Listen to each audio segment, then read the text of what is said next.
Assalamualaikum warahmatullahi wabarakatuh. Perkenalkan, nama saya Muhammad Haris Sutrijaya, calon guru penggerak angkatan 9 dari Kabupaten Pandeglang.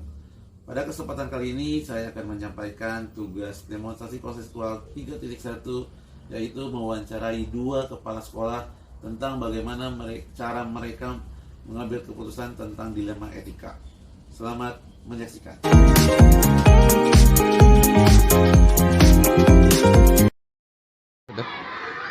Assalamualaikum Ibu. Waalaikumsalam Pak Aris. Gimana kabarnya Pak Aris? Ya baik. Alhamdulillah. Ada apa? Sebelumnya ada tugas tentang pengambilan keputusan dari modul 3.1. Modul 3.1 tentang apa itu? Tentang dilema etika dan bujukan moral. Dilema etika dan bujukan moral. bujukan untuk ke pribadi Pak Aris atau ke apa pihak-pihak sekolah? Ke ibu menanyakan bagaimana solusi di sekolah ini, cara-cara pengambilan keputusan itu seperti apa. Oh iya, mangga Pak Aris. Iya, untuk Ini modul ada 3.1 ya. Ada beberapa pertanyaan, ini ada sekitar 8 pertanyaan. Mudah-mudahan nanti juga jadi masukan buat saya juga. Amin ya. Situasi di sekolah. Amin. Semoga Ya. iya. Yang pertama, Ibu benar langsung aja ya. Nggak apa-apa, Mas, silakan. Ya. Selama ini bagaimana Ibu dapat mengidentifikasi kasus-kasus yang merupakan dilema etika atau jurusan moral? Baik, Pak Aris, mungkin kalau Ibu selaku pimpinan di SD Pandeglang 4 ini melihat dilema etika ini, terutama lingkungan sekolah ya, yang berkaitan dengan PTK, dengan siswa atau bukan masyarakat yang ada di keluarga besar SD Pandeglang 4, ya tentu harus bisa melihat dulu permasalahan apa ya.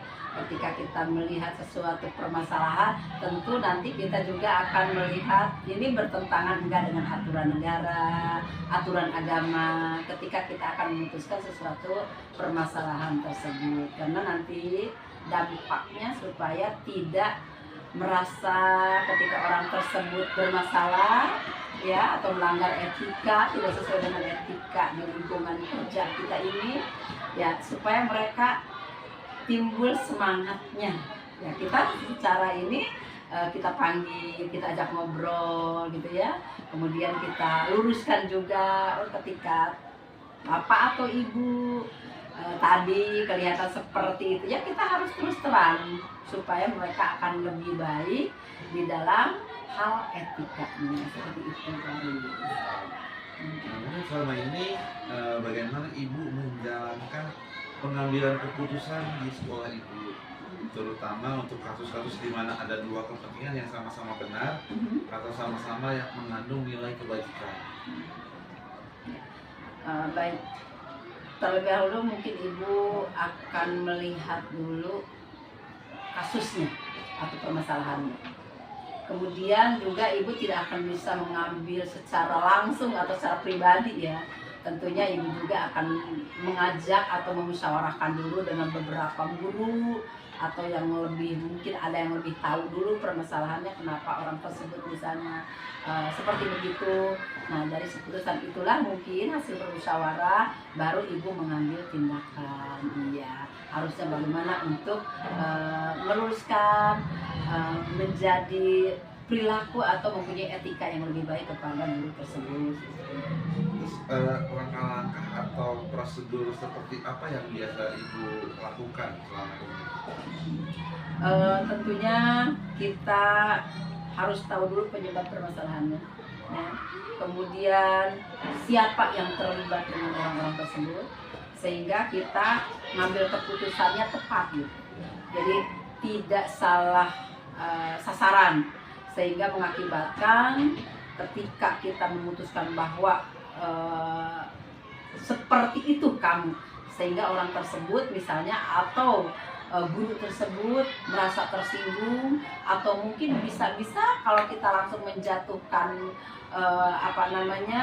hal yang tidak sesuai bisa patah semangat, mungkin saja dia ada frustasi gitu, atau mungkin juga akan lebih menghindar ya. Yang sangat dikhawatirkan zaman sekarang kalau udah semakin tertekan, dia akan lebih apa, kehidupannya itu di dalam bekal. Terutama kita ini kan guru adalah menghadapi kepada lingkungan ya sebagai pendidiknya itu, bagaimana nanti dampaknya kepada anak, itu yang sangat dikhawatirkan. Jadi kita akan cari dulu solusi, dan kita akan tanya juga kepada orang-orang yang berkaitan dengan masalah itu ya, Bu. betul. Terus, hal-hal apa yang selama ini Ibu anggap efektif dalam pengambilan keputusan pada kasus dilema etika? Tentunya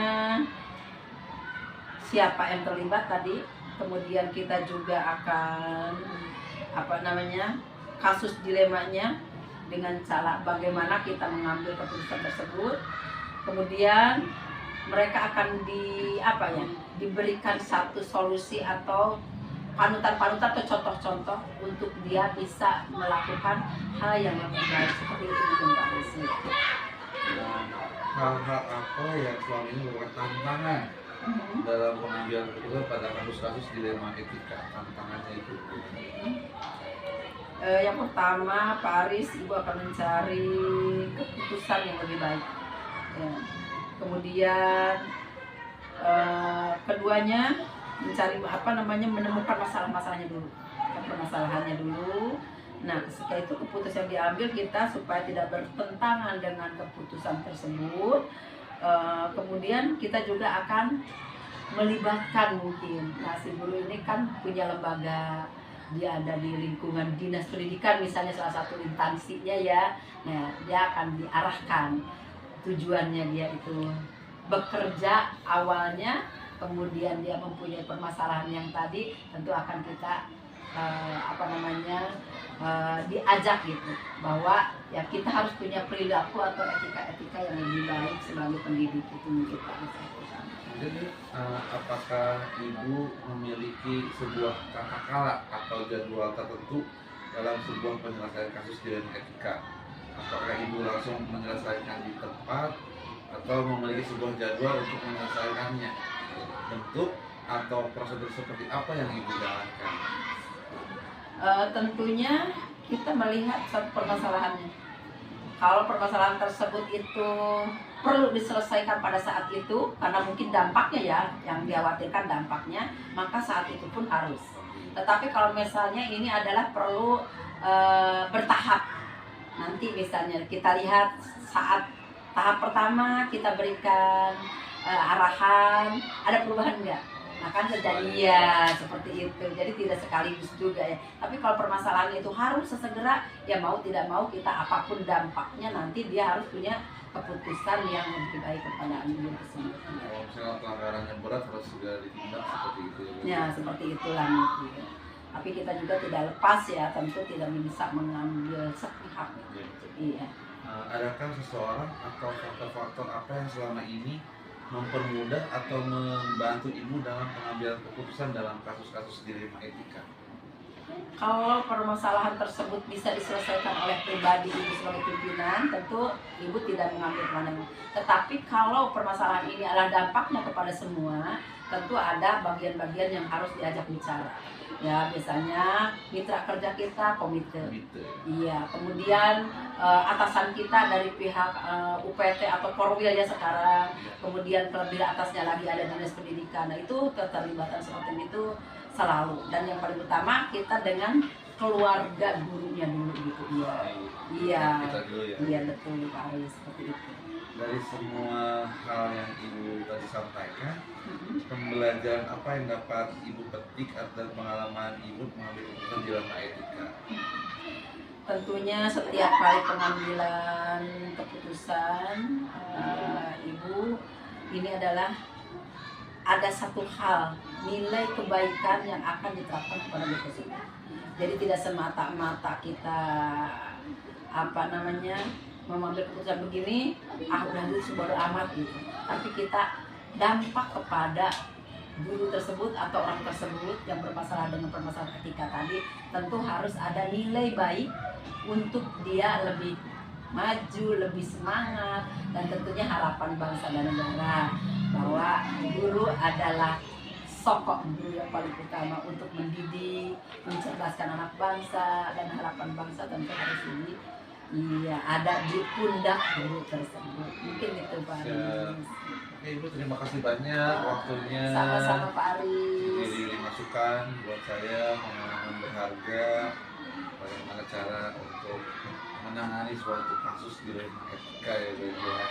Sekali lagi terima kasih. Sama-sama Pak Aris. Sudah bermanfaat buat saya di kemudian. Amin, amin ya Terima Allah. kasih ya. Iya, sukses ya guru Ya. penggeraknya. Amin. Amin. Terima kasih sama Ibu. Ya, terima kasih. Iya, berikan motivasi juga untuk teman-teman Siap, ya. baik, Pak Aris siap. sebagai apa namanya guru penggerak yang awal. Awal. Pertama ya teman-teman diajak juga. Siap, baik. Iya. Banyak. Ya, sama-sama Pak Aris. Waalaikumsalam.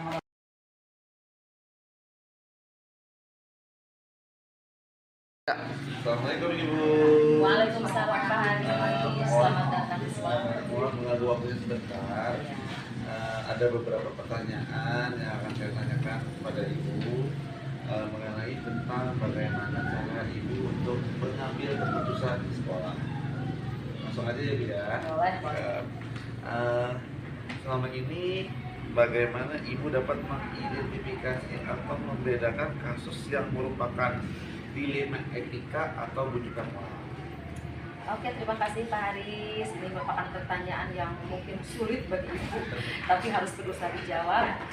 Baik, kita merujuk ke secara hukum bahwa ketika kita melihat masalah di lapangan itu, kita harus melihat bahwa ini termasuk ke dalam dilema etika atau rujukan moral seperti itu. Dan hukum mengatakan bahwa ketika benar melawan benar itu dikatakan kepada etika dilema etika. Kemudian untuk benar melawan salah itu termasuk ke dalam rujukan moral seperti itu Pak Haris. Selama ini bagaimana Ibu menjalankan pengambilan keputusan di sekolah ini, terutama untuk kasus-kasus di mana ada dua kepentingan yang sama-sama benar atau sama-sama mengandung nilai kebaikan?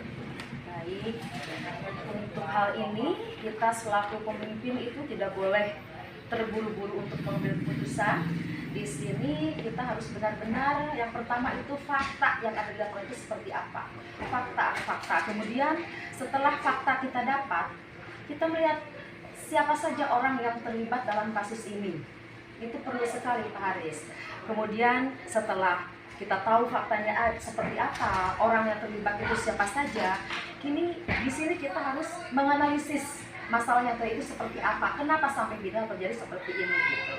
Kemudian setelah analisis, kita tentukan keputusan bagaimana cara kita menyelesaikan masalah yang terjadi di hadapan kita seperti itu. Jangan sampai salah satu orang diberatkan, salah satu mendapat dukungan gitu. Jadi itu tidak ada keadilan. Dan akhirnya setelah ada semua itu terangkum, nanti kita adakan refleksi seperti itu.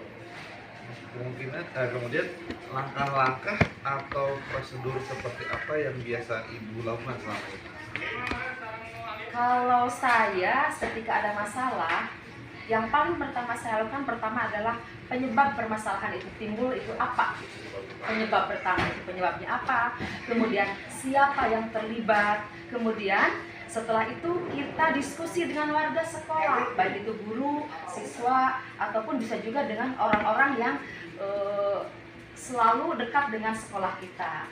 Kemudian kita bisa membuat beberapa solusi dari permasalahan yang ada. Apakah ini bisa menegakkan keadilan? Hal-hal apa saja yang selama ini Ibu anggap efektif dalam mengambil keputusan yang pada kasus-kasus dilema etika? Baik Pak Haris, menurut pengalaman saya di lapangan, ketika ada kasus atau permasalahan yang terjadi di sekeliling kami, kami itu mengambil beberapa tindakan, yang diantaranya pertama adalah menelaah dulu siapa yang terlibat atas permasalahan yang terjadi. Kemudian kita bisa melihat sifat urgensinya dari permasalahan kasus dilema tersebut. Kemudian yang ketiga, pengambilan alternatif diskusi yang akan kita jadikan bahan dalam pemecahan masalah tersebut. Kemudian hal-hal apa saja yang selama ini merupakan tantangan dalam pengambilan keputusan pada kasus-kasus dilema etika?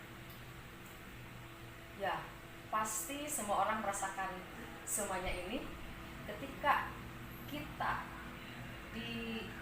diharuskan untuk membuat suatu keputusan. Di sini pasti kita akan mendapatkan beberapa beberapa keputusan yang harus kita ambil itu tidak boleh, jangan sampai merugikan atau membenarkan salah satu pihak. Justru di sini kita harus mengambil keputusan harus kedua belah pihak itu diuntungkan dan kedua belah pihak tidak boleh dirugikan, seperti itu.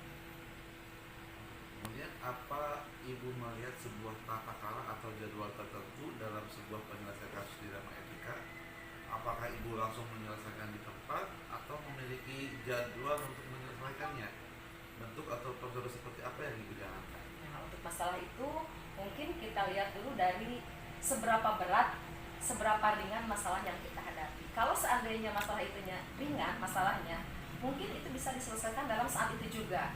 Tapi seandainya masalah itu sangat berat dan harus melibatkan orang lain, mungkin itu bisa tertahan oleh beberapa waktu, seperti itu. Adakah seseorang atau faktor-faktor apa yang selama ini mempermudah atau membantu Ibu dalam mengambil keputusan dalam kasus-kasus dilema etika? Oh, banyak. Kepala sekolah itu tidak bisa berdiri sendiri karena di sini kami juga ada beberapa pihak yang harus dilibatkan ketika permasalahan itu terjadi, di antaranya terutama warga sekolah, di antaranya guru, ya, kemudian komite sekolah, juga stakeholder pokoknya yang terlibat dalam permasalahan yang bisa dijadikan sebagai rujukan dalam menyelesaikan masalah tersebut. Dari semua hal yang Ibu sampaikan tadi, pembelajaran apa yang dapat Ibu petik dari pengalaman Ibu mengambil keputusan dalam dilema etika? Alhamdulillah sejauh ini setelah saya beberapa tahun menjabat sebagai pimpinan, jadi saat permasalahan itu muncul, itu dijadikan pengalaman yang terbaik buat saya, menjadikan saya bisa lebih bijak lagi dalam mengambil keputusan, dan bisa juga itu bisa meredam beberapa emosi yang tidak seharusnya dikeluarkan gitu, dan akhirnya permasalahan bisa selesai, semua bisa tuntas, dan tidak ada orang yang mendapatkan ketersinggungan atau kerugian. Seperti itu, Pak Hari. Terima kasih banyak Ibu waktunya. Sama-sama. Ini menjadi apa ya, masukan juga buat saya. Semoga saya juga bisa mampu. Terima kasih banyak sekali lagi Ibu. Iya, sama-sama, sukses Pak Hari. Ya, Semangat terima kasih. selalu.